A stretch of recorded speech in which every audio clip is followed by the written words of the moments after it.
Hello everybody and welcome to Demon Lord Retry, or Maou-sama Retry episode 3 we're on, bloody hell. Yeah, this is, they introduced some things at the beginning that I was confused what they were talking about, but otherwise it was a pretty, fine episode. I mean, this show is pretty fine. I mean, by a lot of people's standards it's probably terrible. However, I always look for the good in things. We're positive on this show, so that's what we're going to do here. We're going to be positive. But yeah, I'm actually enjoying myself far more than I would like to admit watching this show. It's not like it's great or anything, but yeah, I think it has its moments. It has its moments where it's alright. But yeah, this episode we got introduced to a new character, another holy maiden or whatever. I don't know why she's dressed in saber colours. That's still pretty weird to me. But fine, whatever. Let's get on with the episode and see what happened. So we open up the episode with bath time, and at this point it's something I've just got to accept. Every episode is going to have bath time and naked lollies. So I'm just going to have to accept that, whatever, fine, we'll deal with it. After that though, we go to Kunai, investigating his item storage and that, figuring out how it works. Oh, infinite storage. I'm like, of course you do, you're an OP anime isekai character.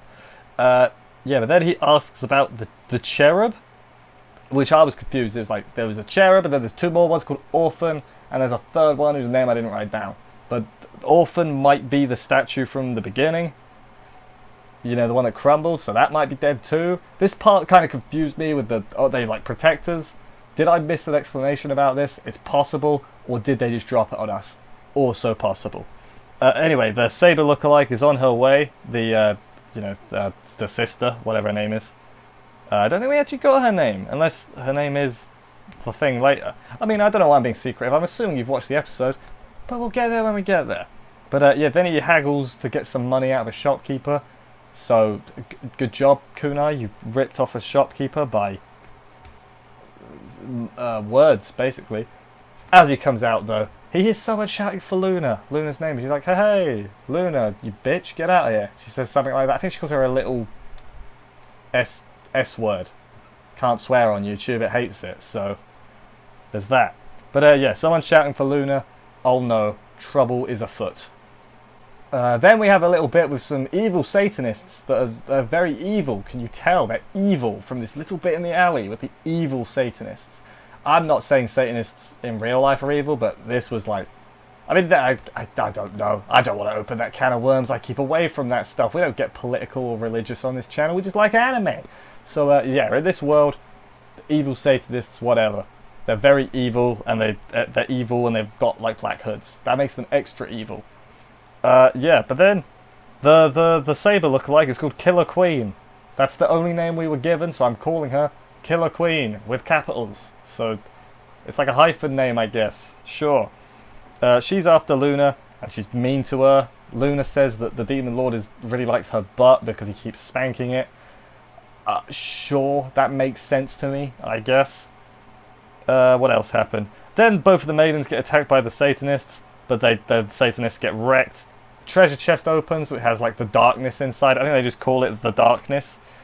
And then it takes everyone down, like drains them of their energy or whatever. Kunai's evil ring starts talking to him again. He can't move, but then he presses a button on the menu, and then something weird kind of happens. I mean, it's weird, but I get what happened. It took me a while to understand what was happening, but I get it now. So instead of Kunai rushing in to save the day, we have the white magician. He's not a magician. The white dragon. Dragon is what they call him. The white dragon.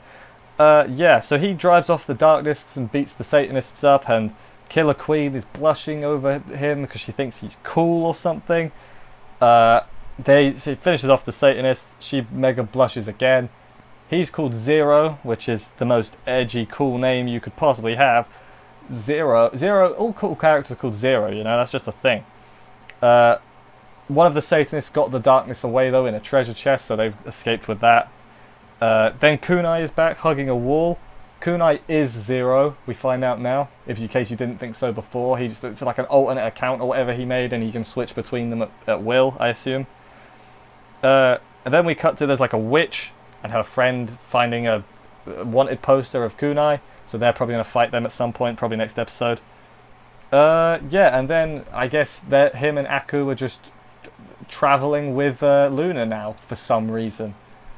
Like, so I'm trying to figure out how we got to them working together, because he beat her, spanked her, stole her money, gave her money back, and then they all shared a room, and now they're all traveling together. I guess that works. So, can anybody guess what anime this anime is trying to be like a little bit? Can anybody see it's like Overlord? It's really like Overlord. It's really trying.